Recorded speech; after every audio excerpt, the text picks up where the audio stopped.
Hi, Saba, and I am Michael, the founder, owner, and the materials writer for all of your lessons at the 7-step system to pass the TOEFL IBT. And you completed my pronunciation lesson 26 and 27. And I'm going to listen to and give you feedback on those lessons right now. So in this case, let me refresh my memory here. So you're working on what's called syllables or syllable division, I think, in this particular exercise. You're making sure you're clearly pronouncing all the syllables, so I'm going to pay attention to that. 1. The quality of healthcare has gradually worsened in recent years. Okay, that's pretty good. And then recent years. 2. To look at the evolution of language, perhaps we can start by looking at our vocal tracts. Probably work on the blending a little bit more here by looking at our vocal tracts. Let's do this one. To look at the evolution of language, perhaps we can start by looking at our vocal tracts.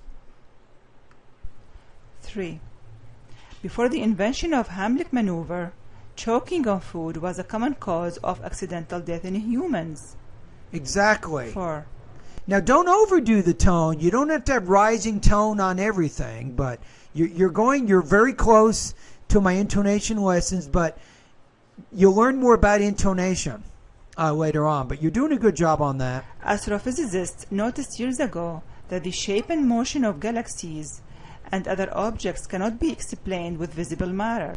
Now, it makes sense that you would have rising tone on galaxies because that's the end of the thought group. And you have this one.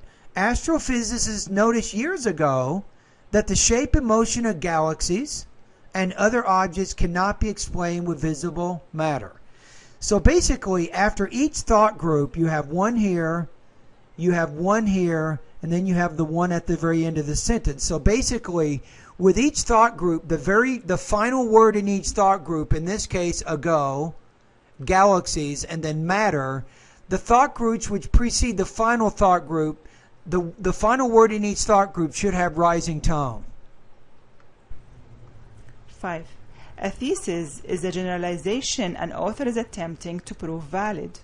Exactly. And then with the word valid, pronounce that, valid.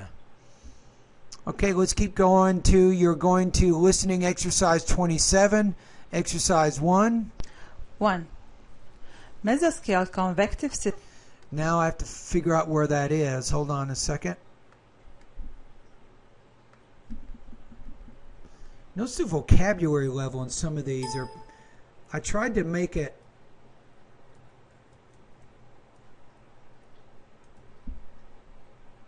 Got it. Here we go. And what I tried to do here, Saba, with my pronunciation is I also wanted to make it where you'd actually would learn new words as you went through the exercises. Okay, let's see what you say on this one. 1. Mesoscale convective systems are most likely to form when a mass of rain-cooled air descends from the mountains and collides with moist air on the plains and forcing it upward. Yes.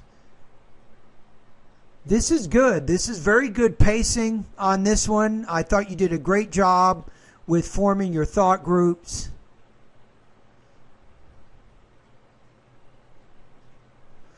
Okay, let's go to the next one. 2. Marriage patterns in rural Turkey are noticeably influenced by endogamous preferences with both villages and kinship groups. Okay, not bad. Now, you're overdoing your tone a little bit. You're going to the extreme where you're kind of putting rising tone on almost everything, but you don't want to do that either. But let's read this one together.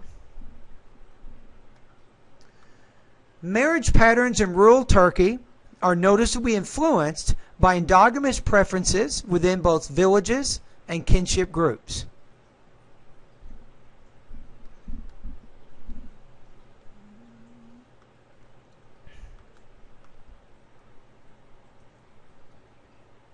So now we got 3, 4, and 5. 3. Since 1790, only one much smaller explosive eruption has occurred in Hawaii. Good. When you get to Hawaii, your tone drops because you're done. 4. An abundant supply of water on the moon would make establishment on a self-sustaining lunar colony much more feasible and less expensive than presently thought. And by the way, here in your writing, I'd recommend right here, self. Put a hyphen there to connect it to the next word, sustaining. There are a few words like a well-organized essay. I would say well-organized. Or a self-sustaining lunar colony. I'd put a hyphen on that one too. 5. The entire digestive system, from the mouth to the anal sphincter, is a single, long, hollow muscular tube about 30 feet long. Exactly. So single, long, hollow muscular tube about 30 feet long. Good on this one also with your pacing. Okay, now we get to the paragraph. Although, from an early age, King resented religious emotionalism and questioned literal interpretations of Scripture, he nevertheless greatly admired black social gospel proponents such as his father, who saw the church as an instrument for improving the lives of African Americans. All right. Morehouse College President Benjamin Mays and other proponents of Christian social activism influenced King's decision after his junior year at Morehouse to become a minister and thereby serve society. All right. His continued skepticism, however, shaped his subsequent theological studies at Crozer Theological Seminary in Chester, Pennsylvania, and at Boston University, where he received a doctorate in systematic theology in 1954. Okay, so in this case, let's take a look at the paragraph here. So I want you to read this one with me together. You ready? Although from an early age, King resented religious emotionalism and questioned literal interpretations of Scripture, he nonetheless greatly admired black social gospel proponents, such as his father, who saw the church as an instrument for improving the lives of African Americans. Morehouse College President Benjamin Mays and other proponents of Christian social activism influenced King's decision, after his junior year at Morehouse, to become a minister and thereby serve society. His continued skepticism, however, shaped his subsequent theological studies at Crozer Theological Seminary in Chester, Pennsylvania, and at Boston University, where he received a doctorate in systematic theology in 1955. All right, so overall my assessment is you are pronouncing correctly your syllables. You're not having major problems with that. You're having pretty good, you're making good progress, I think, with most of your vowel, your consonant sounds. One of the things that we want to work on, and we'll work on this more when we come to it, is your tone.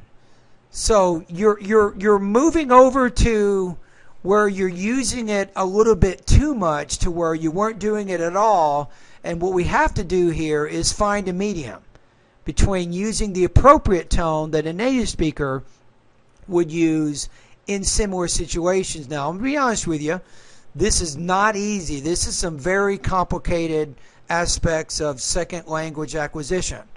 Now, to help me help you, keep watching a lot of TV, even movies. You can watch documentaries. You can watch news and science and history programs, all those kinds of things, and pay attention. Pay attention to how the speakers are speaking, including the tone, including syllable division, including word stress, and all the other areas important to helping you sound more like a native speaker. And of course, as you're doing, keep speaking English. Make sure you find as many opportunities as you can to speak English, because remember, you're here for the long haul. You want to get 26. You want to get your TOEFL. You want to pass that. You want to get your license and all those great things. So what I'm doing here is I'm thinking not just about TOEFL, but I'm thinking about helping you for the long term when you want to communicate with native speakers in a business, professional, academic setting. Trust me, you're going to do much, much better by practicing with me with these lessons. All right, keep up the good work.